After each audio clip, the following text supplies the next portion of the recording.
Experiencias paranormales, enigmas históricos, conspiraciones, leyendas urbanas, el mito de los ovnis y muchos otros misterios que perduran con el paso del tiempo forman parte de las voces del misterio. ¿Crees que estás solo? Siempre hay alguien al otro lado. Voces del misterio.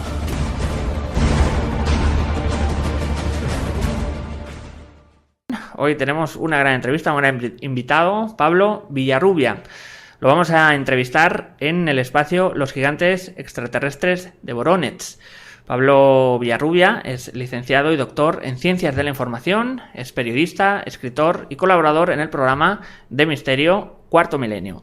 Vamos ahora sí a dar paso a Pablo Villarrubia en la entrevista Los Gigantes Extraterrestres de Voronezh. Pablo, ¿cómo estás? ¿Qué tal? ¿Qué tal, amigo John? ¿Todo bien contigo? Genial, ¿eh? Ya sé que te gusta el fenómeno ovni, con lo cual creo que hará la entrevista ahí con muchas ganas también, ¿no? Vamos a estar ahí como súper atentos y súper felices también, ¿no? Un fenómeno que nos quita sentido, yo diría, desde hace ya muchísimos años, y que a partir de él también se han generado diversas teorías, programas, series, documentales. Un fenómeno casi inabarcable y un fenómeno que diríamos también muy en relación a la cultura pop también y a la cultura del siglo XX, ¿no? Un fenómeno importantísimo. Y vamos a comenzar desde lo más simple, de lo más sencillo, que es, Pablo, ¿por qué, de alguna forma, o qué te llevó a investigar el fenómeno ovni? ¿Qué surge en ti o qué ocurre en ti? Siempre se dice los que somos aficionados, fanáticos también de este fenómeno, hay un momento crucial como en nuestras vidas que nos dice, uy, ¿qué pasa aquí? ¿No? ¿Qué misterio es este? ¿No? En tu caso, ¿cuál sería? Mira, John, vamos a retrotraernos en el tiempo, vamos a volver al pasado, a los míticos años 70, ¿te acuerdas? Los pantalones pata de elefante, los pantalones, eso exactamente, esas ropas tan características, ¿no? De los 70. Pues en esa época es que el servidor, el que se está hablando ahora a la gente que nos ve, es que empieza a gustarle el fenómeno ovni. Estamos hablando de una época en que el fenómeno estaba muy, muy vivo. No es como ahora que los ovnis están por ahí, pero muy flojillos, aparecen de vez en cuando. No, en aquella época, años 70, estaba en plena ebullición el fenómeno ovni, las noticias en los periódicos. No es como hoy, en aquella época abrías el ABC o yo en Brasil abría Noticias Populares, Jornal O Día, y te encontrabas a veces en portada una foto de un ovni, una noticia de que han desembarcado ufonautas, humanoides, seres de otros planetas en algún lugar de España, en África, en Sudamérica, en Brasil. Entonces, el joven Pablo Villarrubia, que vivía en aquella época, aquellos años 70, época de los Bee Gees, John Travolta y toda esta gente maravillosa que vivimos, ¿no? Ese momento, es el momento en que me despierta toda esa atención porque estaba, vuelvo a repetir, en plena ebullición el fenómeno. Estaban saliendo noticias por doquier. Eso era lo más importante. Poco a poco avanzamos a los años 80. Yo ya había creado un grupo en el 78, un grupo de investigación de fenómenos extraterrestres, GIFIT, en São Paulo, en Brasil, junto con un grupo de amigos, y empezamos a hacer vigilias, como llamamos en Brasil, ufológicas, o sea, alertas ovnis. Nos dedicamos por la noche entonces a mirar el cielo, pero miramos con telescopios, con prismáticos, hasta con un detector de ovnis que habíamos comprado en Estados Unidos. Cada uno ponía el dinerito de la semana, la mesada del padre, de la madre, lo guardaba para poder comprarse ese aparato, que después funcionó en una sola ocasión y detectó un ovni. Era un aparato que captaba campos electromagnéticos, ¿no? Variaciones de campo electromagnético. Entonces imagínate eso en la mente de un muchacho, de un adolescente, de un grupo de amigos que estábamos ahí reunidos, cómo eso puede, ¿no?, generar un interés, aumentar todavía más el interés, aparte de la curiosidad. Claro, en aquella época nos preguntábamos, ¿qué demonios es este? ¿No? ¿Qué demonios es eso del fenómeno ovni? ¿De dónde vienen? ¿De qué planeta? Si son de un planeta o vienen de otra dimensión, o de dónde viene el fenómeno ovni. Dudas que lógicamente no hemos contestado completamente hasta hoy, y más como tú has dicho al principio, se han multiplicado las teorías, el universo pop del OVNI, del UFO, también con más películas, más series, después Expediente X en los 90, que seguro habrás visto, ¿no, John? Esa serie fantástica. Entonces, claro, todo eso se va incrementando y hoy tenemos un batiburrillo ufológico tremendo, pero maravilloso también para el que desee lanzarse, ¿no?, a estudiar el fenómeno. Es algo muy complicado, ¿eh? Yo que llevo más de, yo diría, casi 40 años investigando el fenómeno y todavía estoy aprendiendo cada día. Hoy le decía a Joaquín Abenza, gran amigo, gran divulgador, decía: Joaquín, esto es como la medicina, cada día vamos aprendiendo alguna cosa más sobre el fenómeno OVNI, vamos aprendiendo, vamos leyendo, vamos aprendiendo otras teorías, vamos aprendiendo también ciencia para poder comparar. Entonces es un mundo maravilloso y el que desee lanzarse, tenga mucho cuidado, eso sí, porque es un poco peligroso. Al final te enganchas. Pablo, te quería preguntar también en este recorrido que hemos hecho también de esos maravillosos años 70, ¿no? En el que yo siempre lo equiparo, ¿no?, al cine, en el sentido de que el cine tiene una gran época dorada, va como hacia abajo, pero no es que vaya hacia abajo en sí, sino el sistema de producción, y empieza a haber gente, pues digámoslo así, más despierta o con más inquietudes, ¿no?, cinematográficas. También está ocurriendo todo eso, tenemos una herencia muy fuerte, ¿no?, de la cultura norteamericana y de la era de la computación, que también empieza como a activarse desde los años 50, 60, 70. ¿Crees que tiene que ver también, no tanto el fenómeno OVNI, pero sí esa pasión por lo desconocido y esa pasión o esa curiosidad, porque estábamos en esa generación de personas que pensaban más allá, de grandes ingenieros, de grandes científicos, de grandes personas en la cultura también, ¿no?, que digamos iban más allá de las historias tradicionales de dos personas o y querían, digamos, adentrarse en ese territorio más desconocido. También, extrapolando, como decía al principio, si vamos a la ciencia ficción, nos cuenta mucho de una sociedad, ¿no?, cuando vemos una sociedad desde el futuro o una sociedad desde afuera, ¿no?, como de alguien que nos visita. ¿Crees que es un gran caldo de cultivo esa época y que por eso ocurre también? Porque es una época en la que hay miles de descubrimientos computacionales, por ejemplo. Claro, claro que sí, John. Y más, yo digo que todo se retroalimenta. ¿Y por qué? Recuérdate de la película de Encuentros Cercanos de la Tercera Fase, ¿no?, de Spielberg. Un peliculón fantástico. Entonces los escépticos o negacionistas de la ufología, como yo los llamo, ¿no?, cuando dicen: no, esa película influyó tremendamente y fue la que creó el fenómeno OVNI. No, no es así. En realidad, ¿por qué surge Encuentros Cercanos? Porque el cine refleja la realidad, refleja lo que estaba ocurriendo en aquel momento. Había estamos hablando de una década de oleadas, varias oleadas de ovnis. Entonces, lo que hace el cine es reflejar una realidad, es un momento histórico, que le aumente, que le modifique, lo ficcione, es otra historia. Pero de ahí, como tú has dicho, también se retroalimenta la sociedad, ¿no? Ve aquella película y a lo mejor incrementa en su mente la teoría de que los ovnis son extraterrestres, son cabezones, son pequeñines, como sale en la película, son todos pacíficos.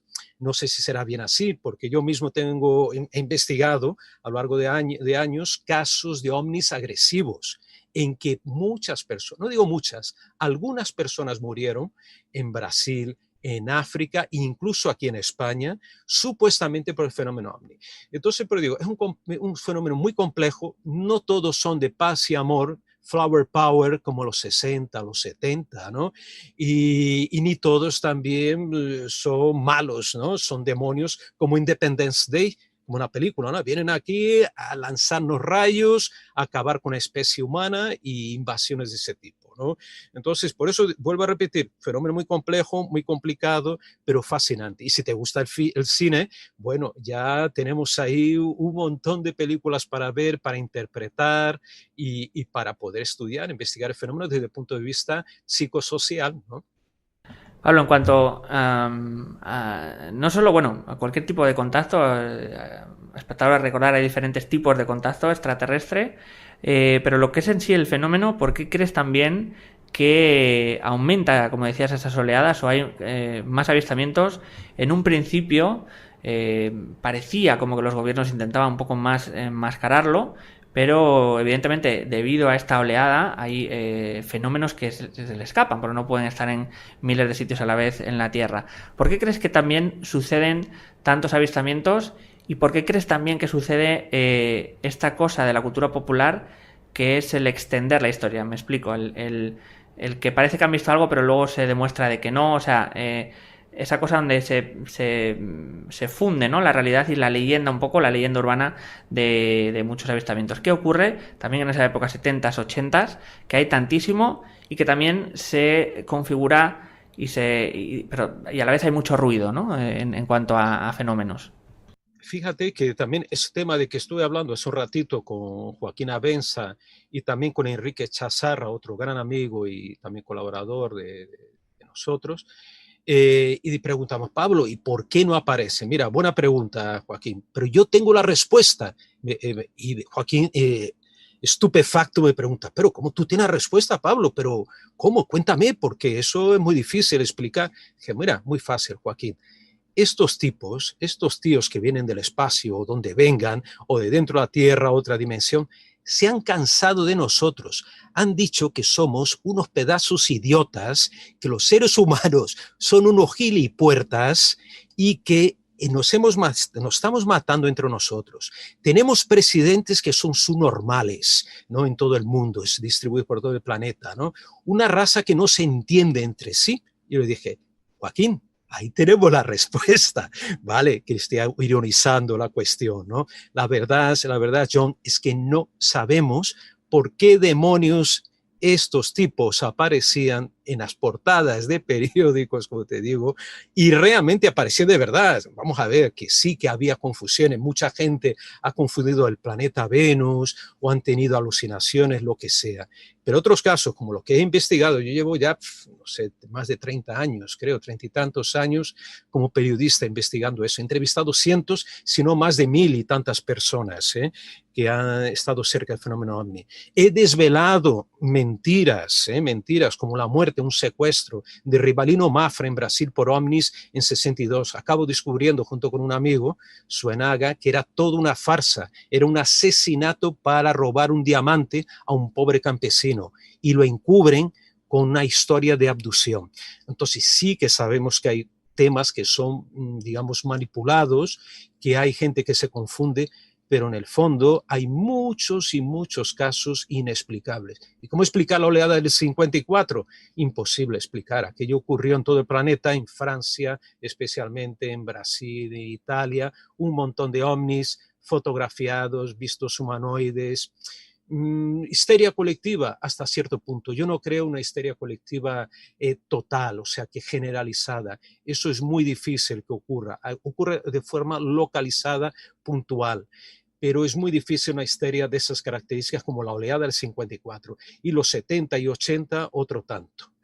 Y los 90, que el tema ya empieza a desvanecerse, ahí por el 97, 98, y hasta 2000, que fueron las últimas grandes oleadas que yo tuve la oportunidad de vivirlas, investigarlas, escribir para un montón de revistas, Año Cero, Enigmas, Más Allá, la UFO de Brasil y todo esto, pues eso lo hemos vivido. Ahora es muy difícil, la gente que entra ahora, a lo mejor, claro, pues no está viviendo oleadas, está viendo los satélites Starlink, estos de Elon Musk, ¿no?, en el cielo, los confunde, ¿no?, con ovnis. Es una pléyade de satélites que fueron lanzados hace pocos meses, ¿no? Entonces, o ve el planeta Venus ahora, se entusiasma, mira el planeta Venus, o en Brasil que cayó un ovni, que era mentira, también creo que fue en el mes de abril. Pero digo, el fenómeno es muy complejo. Si tú no lo conoces a fondo, no conoces un poquito de astronomía, un poco de fotografía, un poco de algunos elementos básicos de la ciencia que pueden venir a partir de la astronomía, por eso digo, a la gente que le gusta la ufología, que se lance un poquito a la astronomía, que compre unos prismáticos, un catalejos que vale nada, 100 euros o menos, ahora mismo te puedes comprar un telescopio y ves los cráteres de la Luna, ves Marte y empiezas a tener un poquito la noción del universo, de este universo que tengo atrás, de estas galaxias, de estas nubes, ¿no?, de materia cósmica. Eso es lo primero que digo a la gente y que se interese un poco por nuestro entorno, no solo aquí de la Tierra, salga un poquito más afuera. Ahí dirán, pero no son los ovnis no vienen de fuera, vienen dentro de la Tierra. Pues no lo sé, amigo. o que vienen de otra dimensión, pues puede ser también, ¿no? Pero eso no importa, lo importa es tener un concepto muy amplio del planeta, de lo que somos nosotros, dónde estamos ubicados, que somos unas hormiguitas de ese tamaño más pequeñas, ¿no? Darnos cuenta de la noción del universo y decir, bueno, somos pequeños, pero podemos hacer grandes cosas y no bobadas como las que estamos haciendo, no solo últimamente, como toda la historia de la humanidad. Pablo, te quería ahora preguntar, ya a título personal, ¿no? Siempre hay numerosas teorías. Una de ellas dice que nos están visitando desde hace tiempo, que de alguna forma somos un experimento, que han modificado nuestro ADN, bueno, diferentes y diversas teorías. Y otra más reciente es que nos visitan pues por todo el daño, ¿no?, que le estamos haciendo al planeta, la era nuclear, el peligro, ¿no?, de cargarnos un poco este planeta. ¿De cuál serías tú más partidario? O pueden ser las dos también. Y también, esa es por un lado una pregunta, por otro lado es ¿por qué crees que hay como centros, si podremos decirlo así de esta forma, energéticos, ¿no? La parte de Sudamérica, la parte de Mesopotamia, donde digamos no solo son avistamientos, sino que podemos encontrar cosas que no cuadran, cosas anacrónicas, ¿no? Es decir, muchas veces han encontrado utensilios que para esa época no son, o sea, no podrían existir, ¿no? La pregunta es en esos dos lados, ¿no? Nos visitan por nuestros errores, por nuestro sentimiento belicoso, nos visitan desde hace muchísimos años, y luego esos centros energéticos que creo que es importante porque incluso pueden generar rutas, ¿no?, de autopistas, ¿no?, un poco a lo largo del planeta de esos centros de poder. Esas dos preguntas antes de pasar ya, espectadores, al fenómeno buenas, de Voronezh. Muy buenas y muy difíciles, ¿eh? Pones siempre entre la espada y la pared a tus entrevistados, ¿eh? Muy buena. Y yo te voy a contestar también, yo voy a decir que yo soy partidario de ninguna y de todas estas teorías, y te voy a explicar por qué. Porque en realidad, vuelvo a repetir, el fenómeno OVNI es muy complejo, tiene 1000 facetas. Si tú me dices, Pablo, pero vienen aquí a salvarnos de la destrucción atómica, que hay mucha gente que recibe mensajes de los extraterrestres o como alienígenas o como quieras llamarlos, diciendo que tenemos que ser buenos, que no podemos estar usando la energía nuclear y lanzando bombas. Me parece cojonudo, genial, ¿eh? Me parece genial que exista esa perspectiva pacifista de los ovnis. Pero por otro lado, como te dije, también he visto casos de ovnis que mutilan animales, mutilan a seres humanos, como una presa de Billings en Brasil. Por eso estamos hablando, si son entidades físicas, pueden ser como nosotros, a lo mejor desde un punto de vista antropocéntrico nuestro y tal, que los vemos como nosotros, con pequeñas variantes, podemos decir, bueno, entonces habrá buenos, habrá malos y habrá más o menos estas entidades. Si pensamos en términos de energía, la cosa puede variar mucho. Si esos entes no son físicos, si son inmateriales, son alguna energía que interactúa con nosotros, pues a lo mejor estos seres o esas entidades pueden estar aquí ya en la Tierra desde hace milenios, pueden estar entre nosotros, puede ser que vengan realmente del exterior, que sean exógenas, y te digo más, y puede ser también la famosa teoría, que se habla de que pertenecen a universos paralelos. Eso me lo decía Alexander Kazantsev, que es uno de los padres de la astroarqueología, que Danny Kennedy con Dan que lo cita mucho. Yo estuve con él en Rusia en el año 2000, estuvimos entrevistando junto con Juan Antonio Sanz, Montserrat Llor también, y este hombre que era un sabio, para que tengas una idea, este es el hombre que desarrolla la teoría de que en Tunguska, en Siberia, en 1908, no cae un meteorito o un fragmento de un cometa que se desvanece, cae una nave espacial, que a principio decía era del planeta Marte, y después cuando fuimos a entrevistarle ya en el año 2000, viejito, con 90 y tantos años, nos decía, no, yo he cambiado, me he adaptado a los tiempos. Ahora yo creo que estos seres vienen de otras dimensiones, vienen de universos paralelos. Él adoptaba la teoría de las supercuerdas. Me parece que la teoría de las supercuerdas habla de 11 universos paralelos. Hay la teoría de la antimateria, que existe un universo paralelo nuestro de la antimateria, pero si se encuentra con la nuestra, se autodestruye. Entonces, a lo mejor no. Entonces, estamos hablando de múltiples teorías. Lo que yo sí creo, que no todo es de aquí dentro, que existirá algo aquí dentro de nuestras mentes que estamos hablando de las teorías de Jung también, que me parecen fantásticas, ¿no? De una mente colectiva, de un pensamiento universal, pero posiblemente este pensamiento universal, esta mente colectiva, interactúa con algo que está ahí fuera. Ese es el gran secreto, John, yo creo, de la historia. No voy a darte respuesta absoluta porque no existe, no sé si son formas físicas, tal, pero yo sé, estoy convencido después de estos más de 40 años de investigando, más de 45 países visitados, también entrevistando montones de gente de varias culturas. Estoy hablando desde Camerún, en África profunda, hasta nativos de la Amazonía o gente de la taiga siberiana, que hemos hablado.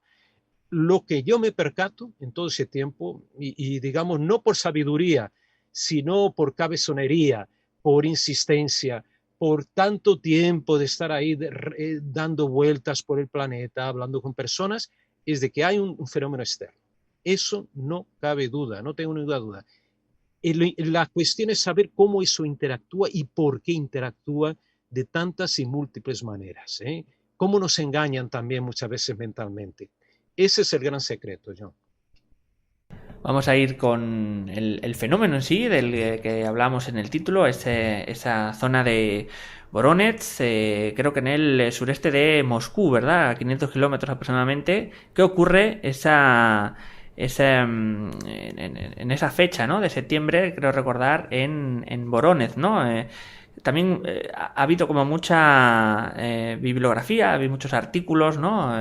A favor, es decir, como tal cual contando lo que habían vivido esas personas, y otros como desprestigiando, que siempre ocurre, ¿no? A la hora de un avistamiento. Pero ¿cuál es la particularidad, más allá de esos aparentes extraterrestres gigantes, ¿no? De 3-4 metros? ¿Qué nos podías comentar de un fenómeno quizá no del todo conocido, el de Voronezh?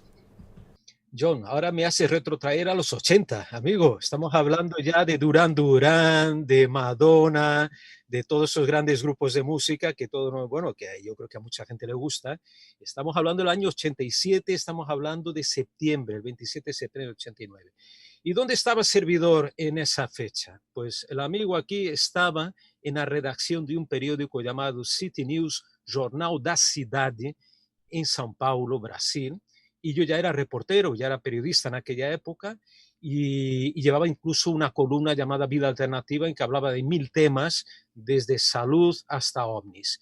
Y fíjate, tenía un amigo que siempre que entraba algún teletipo, atención, para que no sepa, los teletipos, algo que yo creo que ya no existen, eran unas máquinas inmensas que recibían a través también de señales eléctricos, de cables y tal, recibían, o sea, mandabas y recibías comunicaciones, los famosos teletipos de prensa de la época, incluso hasta imágenes, yo creo que de forma de fax. Pues bueno, viene un amigo y me dice, Pablo, me ha llegado unos teletipos de la agencia TAS, que creo que venían, no sé si en inglés o habían pasado antes por otra, por AFP, pero bueno, que llegaban de Rusia esos teletipos. Y me los entregó. Y dije, mira, han desembarcado 3 gigantes, unos tipos de más de 2,5 metros. Un teletipo decía que eran unos 2,5 metros, otro decía que eran 3 metros, otro 3,5 metros, variaba. Y que estos seres apenas tenían cuello o no tenían cuello, tenían 3 ojitos muy pequeños, eran unos tipos ahí enfundados, unos trajes plateados, bajaron en un parque público, o sea, de Voronezh, en esa ciudad que tú mencionaste, no sé si eran 500, 600 kilómetros al sur de Moscú, y ahí se lió, porque estaban los niños jugando al fútbol del colegio, un colegio que era el colegio 33, estaban ahí jugando al fútbol y de pronto aquello, bueno, los niños ven una esfera, unos decían que era una figura ovoide, otro una esfera luminosa, aquello va bajando, se posa y de su interior se abre una rampa y ahí bajan, primero baja un ser, después baja otro y otro más. 3 seres enormes, los niños, bueno, estupefactos, ¿no? Ahí no sabían lo que hacer, pararon de jugar, lógicamente, y baja también junto con estos seres un robot más bajito. Bueno, decían ellos robot porque era como una caja, tenía forma de caja con un montón de botones, lucecillas y tal, y estos seres gigantes daban esos botones de robot y el robot parece que cumplía algunas órdenes, que recogía unas muestras en el suelo, lo mismo hacían estos gigantotes, que recogían ramitas, recogían allí del parque alguna cosa y los niños mirando alrededor, hasta que uno de los niños aparentemente se acerca mucho y uno de los seres saca un tubo de color bronceado, o sí, de color bronce, y le dispara un haz de luz. Y el niño se queda prácticamente, se desvanece, desaparece en el aire. Eso es lo que cuentan las crónicas. Y atención, la agencia TASS, claro, lo que es espantoso, y para aquella época, de Unión Soviética, estamos hablando todavía de Unión Soviética, de Gorbachev, el que tenía la manchita aquí en la frente, ¿no? ¿Se acuerda del calvito, de la manchita y tal? Era Gorbachev, que estaba con una historia llamada perestroika, nada más, nada menos, que era la política aperturista de la Unión Soviética de aquella época, que se abría al mundo occidental. Porque hasta aquel momento, hablar de ovnis en la prensa soviética, nanay. Ellos decían que eso era cosa de Occidente, cosa de los que usaban jeans, que escuchaban los Bee Gees y de no sé qué más. Entonces, que eran tonterías. Y claro, lo que impacta es que de pronto te venga el gobierno, o sea, la agencia oficial de noticias, TASS, yo no sé cómo se dice en ruso y tal, pero la agencia oficial de noticias, y te cuente que unos niños ven 3 gigantes bajar del espacio sideral en un parque de Voronezh, en plena Rusia, todavía comunista, eso era un impacto mundial. Claro, yo mismo publiqué la noticia en mi periódico. Eso sí, y digámoslo así también, Pablo, por esto que dices de Rusia, ¿no? Que quizás se cuidaban muy mucho de lo que se publicaba, ¿no? Es decir, que una noticia de este calibre se llega a dar, digamos, como hecho fehaciente, es como raro, ¿no? Una sociedad como la rusa, que sabemos que era la sociedad de los espías, del esconder absolutamente miles de secretos en esa época, ¿no? ¿Qué nos podrías decir también en esa relación del país y de la sociedad con este tipo de fenómenos que, como bien decías, casi eran tildados de locos, pero este en concreto llega a la opinión pública casi como de manera fehaciente, ¿no? Es uno de los temas que más me he replanteado a lo largo de esos años, porque después hablaremos, que lo que voy a hablar en esa charla va a ser bastante amplio, porque, como te digo, todo empezó conmigo en el 89, pero siguió en 2011, cuando fui allí a Voronezh a hacer el reportaje por Cuarto Milenio, y he seguido todavía, hasta hace unos meses atrás, yo estaba persiguiendo esa historia. Y sobre eso que me preguntas, claro, hay un planteamiento importante. Bueno, lo que tú puedes deducir automáticamente es que la Unión Soviética, al tener a Gorbachev delante de una política aperturista hacia el capitalismo, quería demostrar, ¿no?, el gobierno de Gorbachev, que ellos estaban abiertos a temas tan variados, tan amplios y a veces tan peregrinos como podía ser considerados, ¿no?, el tema OVNI. ¿Por qué? Porque ya Estados Unidos ya tenía su Roswell de 1947, entonces no sé si equipararse, pero decir, una de las interpretaciones, porque hay varias, y yo comentaré ya en el Congreso algunas de ellas, ¿no? Pero la principal que se ha debatido mucho es que Gorbachev quería dar una muestra al gobierno de la Unión Soviética, por lo menos, no sé si él directamente o alguien de su gabinete, de que la Unión Soviética se abría incluso a los ovnis. Y estamos hablando de una época, esos 80, se vivía mucho el tema también de la nueva era, estaba en plena ebullición. Shirley MacLaine en Estados Unidos, con todo, dentro de la nueva era entraba de todo. Entraban las curaciones paranormales, entraban las sanaciones, entraban los ovnis, entraba la arqueología mística, entraba todo. Entonces, yo incluso conocí a Bárbara Ivanova, hice una gran amistad con esta señora increíble. Allí en Brasil ella vino varias veces, una de las mayores parapsicólogas rusas de todos los tiempos, hablaba portugués perfectamente, yo me quedé admirado. Ella nunca había puesto los pies en Brasil o en Portugal y hablaba un portugués impoluto, increíble, mejor que los brasileños o portugueses. Y yo le pregunté, yo me acuerdo a Bárbara, y yo creo que fue un poquito más tarde, en el 90, 91, le dije, Bárbara, cuéntame esto de los... Yo no acabo de creerme en esa historia, me parece tan absurda ahí, de gigantes, niños, unos seres que vienen a recoger unas ramas, después un niño que desaparece y vuelve a aparecer cuando los seres se van, que eso no lo he dicho antes. Y Bárbara me dijo... Es decir, para poner en contexto, Pablo, el niño que desintegran con esta supuesta arma, luego vuelve a aparecer, ¿no? Años después o meses después. Y vuelve a aparecer, no se sabe, unos dicen que se materializa, otros dicen que sale medio matorral. Hay varias historias, porque ya hablamos que es muy, muy complicado el tema y por eso lo mejor es investigarlo in situ, ir allí a hacer la investigación. Pero entonces Bárbara, yo preguntaba, Bárbara, tú que eres de Rusia, creo que ya era, no sé si era de San Petersburgo o Moscú, ya falleció hace tiempo Bárbara Ivanova, preguntaba, ¿pero eso qué es? ¿Eso es verdad o mentira? No, Pablo, eso es verdad. Es que eso siempre ocurría, eso siempre está ocurriendo en la Unión Soviética. Lo que pasa es que el gobierno lo impedía. Se creó una comisión a mediados de los años 60 con el doctor Siegel y hubo un atisbo del gobierno de aceptar esas cosas. Se habló un poquito a mediados de los 60, pero después no, el materialismo, digamos, el pensamiento materialista soviético, ¿no?, que todavía imperaba, impidió que eso fuera adelante. Incluso coartó y censuró noticias de ovnis. Entonces dije a Bárbara, entonces, ¿eso realmente ocurrió? Sí que ocurrió, Pablo. Lo que pasa es que es la primera vez que se da bombo y aparatillo a conocer al mundo entero, que en la Unión Soviética estaban apareciendo ovnis. Pero eso era ya conocido yo. Las personas del mundo alternativo ruso, o como Vladimir Ayaya, hombre, que a Vladimir Ayaya, yo tuve el honor de entrevistar en 2011 al decano de la ufología soviética, Vladimir Ayaya. Este hombre que ya en los años 50 estaba dando vueltas al tema ovni y ya estaba tomando apuntes, ya estaba tomando fotografías de marcas de ovnis en la Unión Soviética. Entonces, ¿qué narices? O sea, que no, o sea, que el fenómeno ya existía, lo que simplemente pasó es ese. Yo creo en esa teoría. Hay otras que hablaremos también en el Congreso, paralelas que más o menos complementan esa, pero que estaban dispuestos a demostrar, a tender la mano a Occidente. Y podían hacerlo a través de una... Ahora, lo que a mí no me cuadra, ¿por qué cogen una historia tan extraña de unos seres? Podrían haber cogido simplemente un ovni que sí, que se vio en el cielo, era muy grande y se quedaba ahí la historia. No, ellos cogieron un caso extraordinario, muy raro, que existen en otros países. Yo he investigado casos de gigantes y cíclopes gigantes, supuestamente extraterrestres, en Brasil. Un caso ocurrido en 62, en el caso Sagrada Familia.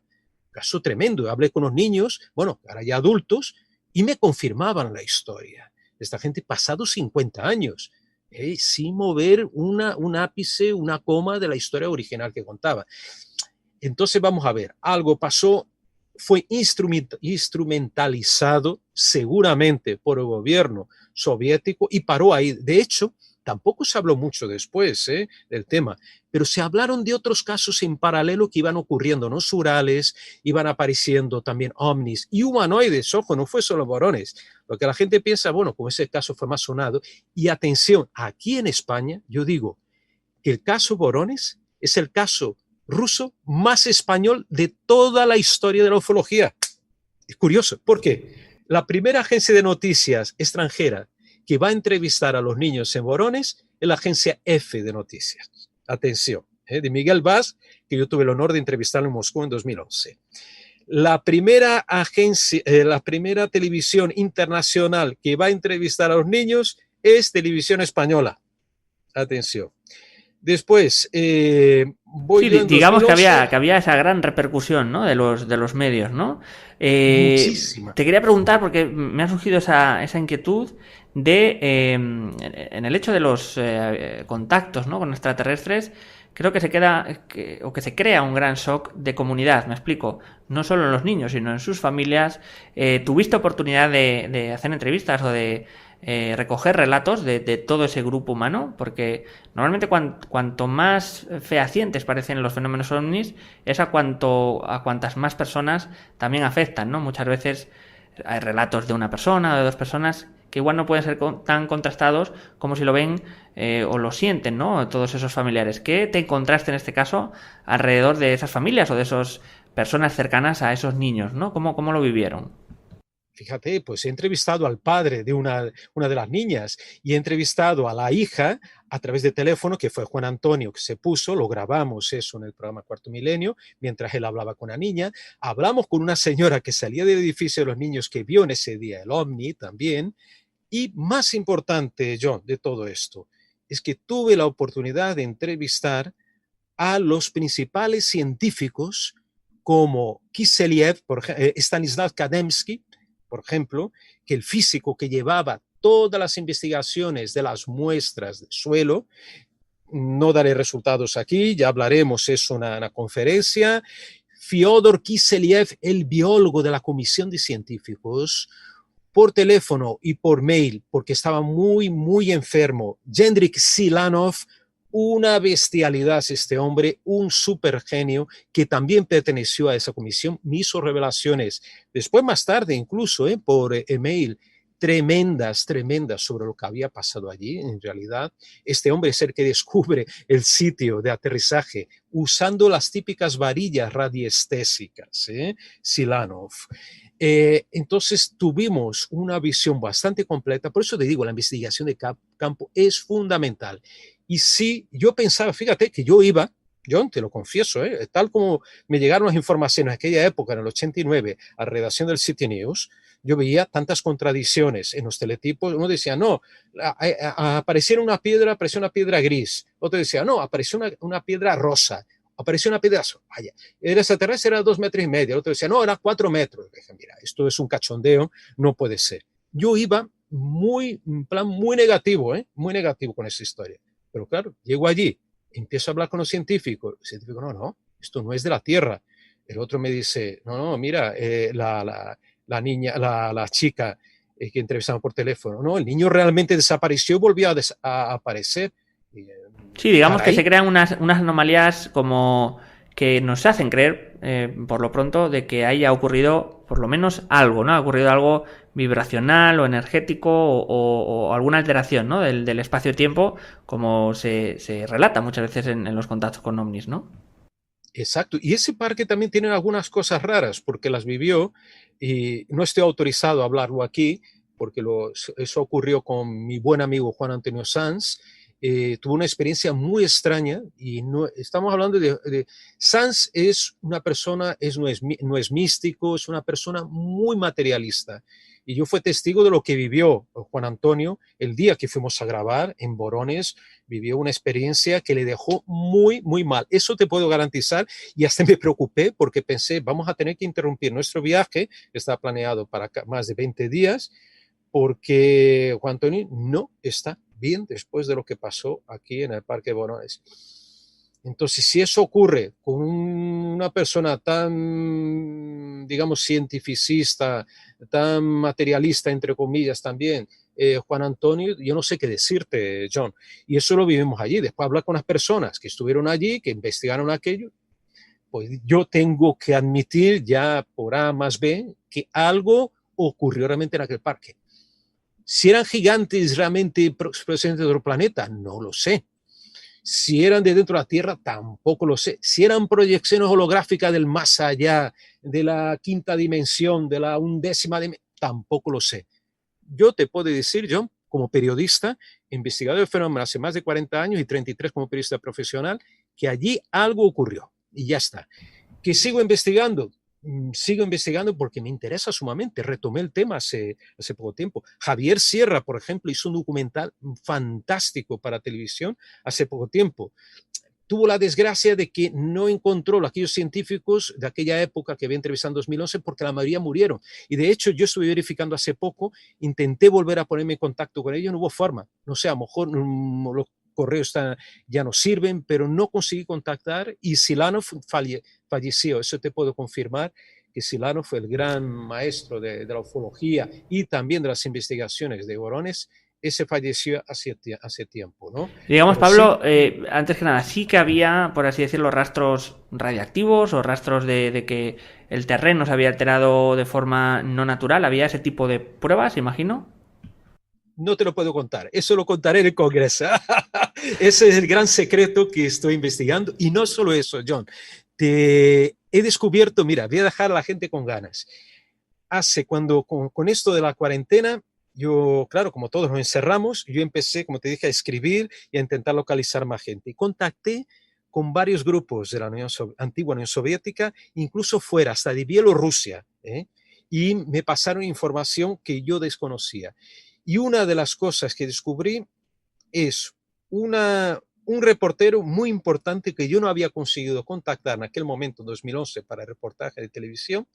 Conseguí contactar finalmente con él y me contó algo muy, muy interesante en relación a aquello de que hablamos al principio de la manipulación del fenómeno, de lo que había pasado en Morones, ¿no?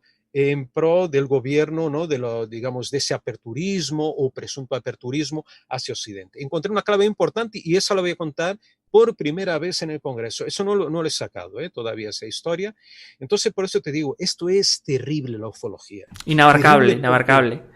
No, y el gusanillo que te pica ahí dentro te entra y ya, ¿qué haces? Bueno, pasan los años y digo, ¿pero qué pasó con lo de Morones? Quiero ver qué pasó con esta gente, quiero ver si el caso tiene otras vertientes, si tiene otras ramificaciones, como Rivalino Mafra, que acabo descubriendo con Suenaga, que lo han matado a un pobre campesino para robarle un diamante y le meten una historia encima de un secuestro alienígena en el año 62, caray. Entonces, pero hay casos que no lo explicas. Este caso yo no consigo explicar. Pablo, vamos a irnos ya rápidamente, pues nos escapa el tiempo entre las manos, el tiempo, esa gran fuerza cósmica. Eres muy curioso también, Eres muy curioso, ya se te nota. Sí. No, bueno, está siempre como en el interior, en el corazón, el ser curiosos y el intentar saber más y no quedarse con lo que aparentemente sucede o lo que aparentemente nos cuentan, que no es poco en los tiempos que corren. Vamos a ir rápidamente, 1 minuto tenemos para hablar, si quieres, de ese taller que vas a desempeñar, ¿no? En el Congreso sobre fotografía OVNI, y ya vamos rápidamente a preguntas porque nos quedan solo 5 minutos. Vale. Mira, rápidamente, ¿quién no le gusta la fotografía? Y más todavía fotografía de ovnis, caray. Todos tenemos un móvil. Con un simple móvil podemos hacer algo. Pero yo voy a ir un poquito más allá. Voy a explicar lo que se puede hacer con un móvil, lo que se puede hacer con una camarita relativamente sencilla de 100 y pico euros, que se pueden hacer maravillas para grabar tanto en vídeo como fotografiar ovnis. Voy a dar mira, que la gente lleve, eso sí, cuaderno, que van a apuntar bastante, Voy a dar un montón de toques, cosillas, porque es muy práctico. No voy a estar también con teorías, sí, puedo hablar de la apertura diafragma de la cámara, la velocidad, cositas básicas, pero voy a hablar a medida que vayamos hablando de la necesidad de cada uno. Primera pregunta que voy a hacer a todos cuando entre, y que lo tengan en mente los que nos están viendo, es, ¿por qué vienes a hacer ese curso? ¿Por qué vienes ¿por qué te interesa el fenómeno ovni? Primero hay un trasfondo, digamos, filosófico, psicológico, ¿qué te lleva a eso? Eso es lo más importante. Y a partir de ahí ya coges la parte material, coge la máquina y vamos a la cámara fotográfica, el móvil, y vamos a trabajar según estas necesidades. Yo te garantizo de que la gente va a salir muy contenta porque son cosas que yo fui aprendiendo poco a poco, experimentando. Voy a hablar de mis propios ovnis fotografiados, mis ovnis, digamos, favoritos, como decía Benítez, ¿no? O sea, yo tengo mis ovnis favoritos que he fotografiado en Brasil, he fotografiado en Argentina, aquí en España en una alerta ovni, y yo digo que es mucho más fácil de lo que uno imagina fotografiar un ovni. Muchas veces es querer, pero en otras veces también tener a mano un buen, no digo un buen equipo, saber usar tu equipo, saber, aunque tú tengas un móvil, y si no lo sabes usar, amigo, olvídate, tíralo a la basura que no te va a servir. Entonces, eso es lo que voy a explicar a la gente, que saque provecho de lo que tenga en casa, y si tiene algún dinerito ahorrado, pues mira, ahora es difícil, pero cositas baratas, ¿no? Digamos, equipos baratos que sí pueden complementar este tipo de, no solo de observación, como también de registro fotográfico y videográfico. Pablo, tenemos que pasar ya rápidamente a preguntas, es que se nos va el tiempo. Recordaros que Pablo, como decíamos, participará en ese Congreso Mundial de Ufología 2020, del 25 al 27 de septiembre, patrocinada por Mindalia.com, y que se celebra en Barcelona. Gran ciudad también para el fenómeno ovni. También se celebrará a través de internet. 15 conferencias, 35 talleres, Enrique de Vicente, Javier Sierra, Pedro Baños o el propio Pablo Villarrubia, entre otros ponentes. Ciencia, espiritualidad, apertura de conciencia. Puedes, recuerda, comprar tus entradas online o presenciales y aprovecharte de los descuentos cuanto antes adquieras tu ticket, mayor será ese descuento del que vas a disfrutar. Para más información, recuerda que todas las actividades están, os lo dejamos también abajo en el vídeo, y para reservas en www.mindaliacongresos.com. Vamos a irnos rápidamente con las preguntas, nos queda solo un minutito. Alexander Zen nos pregunta desde Colombia: si los seres extraterrestres conocen nuestro caos planetario y la destructividad de la raza humana, ¿por qué no intervienen a nuestro favor para propiciar un cambio positivo? Sí es cierto lo de Star Trek, de la teoría de la no intervención humana en las otras civilizaciones. Puede ser que sea eso la explicación, ¿eh? Yo que soy Trekkie, me encanta el Spock y el Kirk, yo veo mucho por ahí, o sea, veo que la historia va por ahí. El principio de la no intervención en el desarrollo de otras civilizaciones. O sea, nos ven que hagamos lo que queramos, si queremos matar o no matamos, pero no intervenimos. Puede ser una de las explicaciones. Y nos vamos con una última pregunta. Roberto Ortega: ¿el robot cuadrado tenía piernas? ¿Flotaba? ¿Todos los seres carecían de cabeza? Creo que sí, creo que no flotaba, me parece que caminaba sobre o se desplazaba ese robot, y como te digo, era robot supuestamente porque los niños vieron que tenía movimientos como automáticos, como de un robot realmente. Era la explicación que daban esos niños. Debía ser un ayudante, digamos, de estos tres gigantes. Pues Pablo, hemos llegado al final. Vamos a darte 10 segundos para despedirte de todos los espectadores desde Colombia, México, Argentina o España nos han visto hoy, así que todo tuyo. Muchísimas gracias a todos. Gracias a ti, John, porque realmente me has puesto aquí unas preguntas muy interesantes que no son las comunes, ¿eh? Me gusta mucho. Abre tus oídos. Se escuchan sonidos extraños. Susurros del más allá invaden tu radio. La historia y el enigma se abren paso a través de las ondas. Los especialistas más experimentados se reúnen cada viernes en esta sintonía. Únete a nosotros, amante de lo desconocido. Voces del misterio. Tu voz.